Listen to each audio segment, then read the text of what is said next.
Yun, hello guys, welcome ulit sa ating channel ulit. So ito po ulit si JR Gloria TV. So mag-update naman po tayo dito sa University Station po. Malapit po dito sa Circle at malapit din po dito sa University Avenue po. So talaga isimulan na natin sa pag-update po.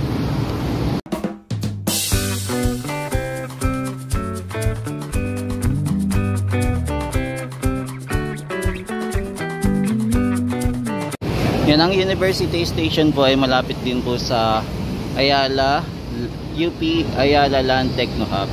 So ito po yan. So ito po yan. Yan, so ito karamihan po mga call center po. Yan, meron din po dito Manulife. Yan, tapos meron din IBM. Tapos nandito pa rin po tayo sa Commonwealth Avenue. So matatanaw po natin na yun, yung University Station po. Yan, nagkakaroon na po ng korte para po sa bubong na gagawin po. Yan, so ikot-ikot muna tayo guys dito. Yan, so ito po ang Commonwealth Avenue pa rin po. So minsan daw po pagkagabi dito heavy traffic. Ay hindi pala minsan, parang araw-araw po ata.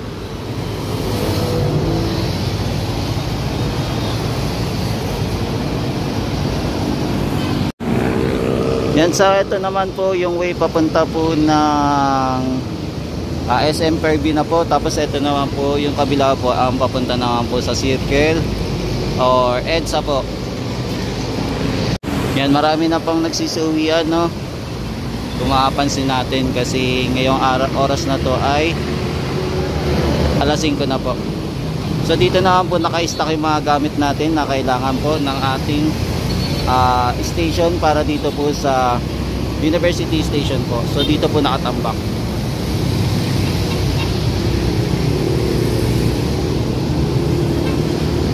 Yan, ngayong araw po na to ay April 10 2025 po. So nandito po muna tayo para mag-update dito sa station ng MRT 7 para sa University Station po. Yun o, dumadami na po yung mga sasakyan. Kung mapapansin nyo.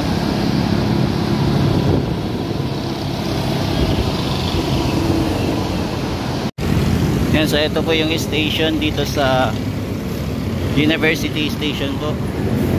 Yan, marami na pong sasakyan na pauwi, papunta po ng Fairview po.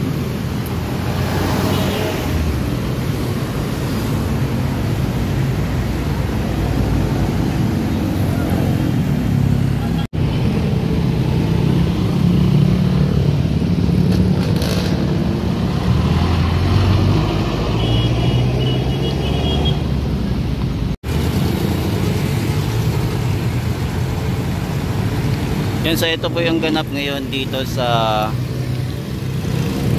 Commonwealth Avenue, malapit po sa University Station po. Kaya nagsisilabasan na po yung mga sasakyan dahil uwian na po.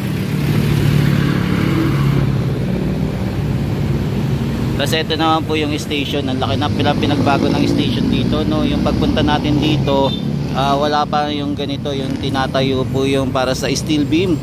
Kumbaga yung forma para sa magiging bubong po. Pero ito na po itsura. Ang laki na po ng pinagbago dito sa station ng University Station. So abangan natin yung susunod na mga gagawin nila. Kung magkakaroon din po ito ng yung platform para po sa footbridge naman po. Yan, so ito na po yung itsura, no? Grabe, laki na ng pinagbago ng station na to.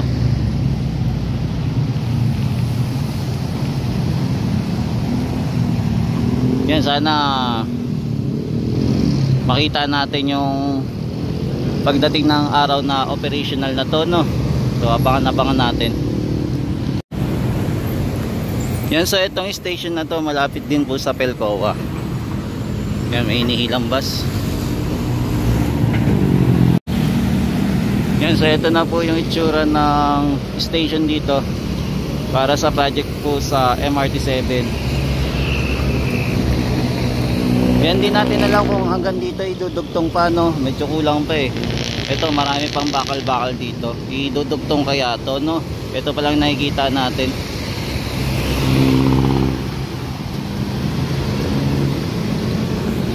Yan, ang laki na po ng improvement dito sa University Station. Halos mabubuo na po yung station dito.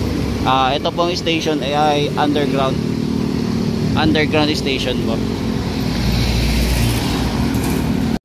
Yan, tapos ito naman yung part po ng City Mall. Ito hindi ko alam kung magiging party po to ng MRT 7 project po. Kung dito po magiging terminal po, no. Ayan, ito medyo matagal na din po to non-operation po. Itong area dito. Ang daming mga establishment na wala dito.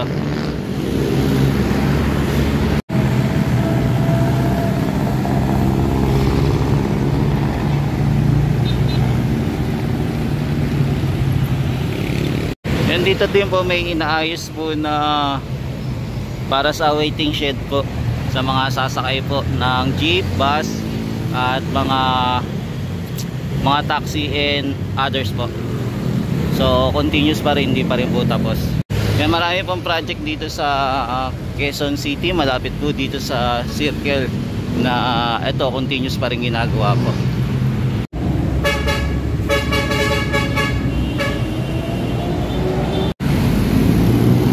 So itong project na to hindi pa rin tapos, no, nakatenga pa rin. So abangan natin kung kailan to matatapos. Sana pag mga project po mga ganito dapat mga ilang buwan lang sana tapos na agad, na hindi sana tumatagal ng ilang taon bago matapos, para mapakinabangan agad ng ating mga kababayan.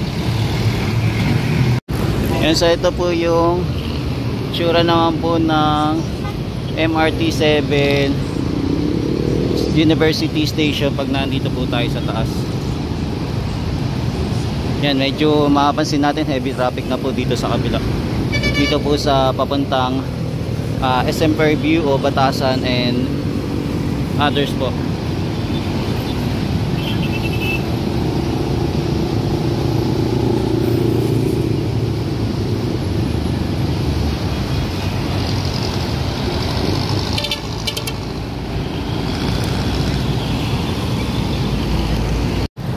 Yung dito yung waiting shed, halos papatapos na po, no.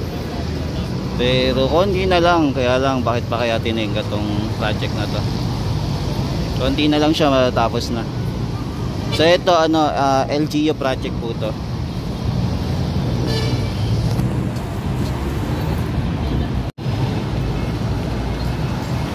Yan, so nandito pa rin po tayo sa taas.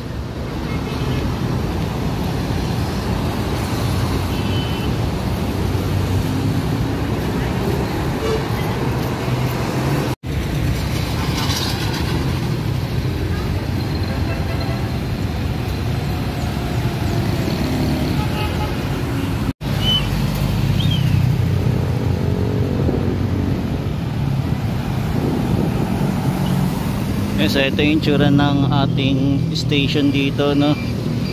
Yan, meron nilagay na nila yung steel beam, yung mga poste-poste sa gilid po.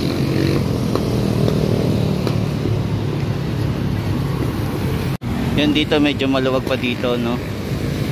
Maglalagay din kaya sila dito ng bubong. Medyo mahaba-haba pa to eh.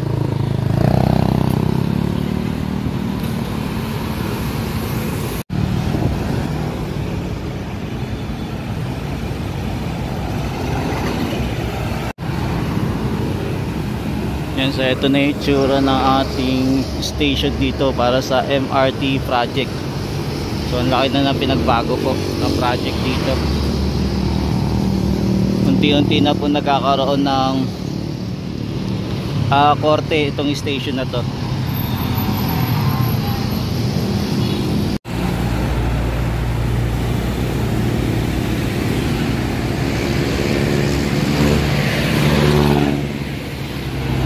Yan, so ito na yung tsura nya, no. Unti-unti na nabubuo. Malapit na. Ilang kembot na lang to at mabubuo na to station na to.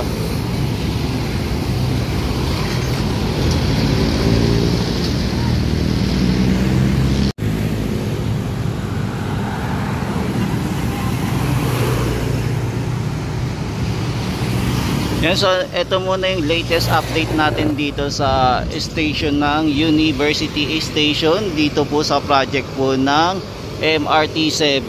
So ito muna yung latest update natin dito sa area. So balikan na lang po natin ito sa susunod. Tingnan natin kung mabubuo na po itong ginagawa po nilang segment para dito sa bubong.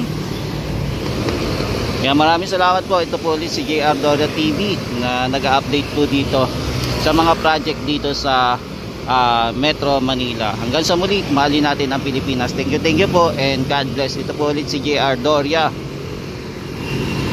Ingat po lagi.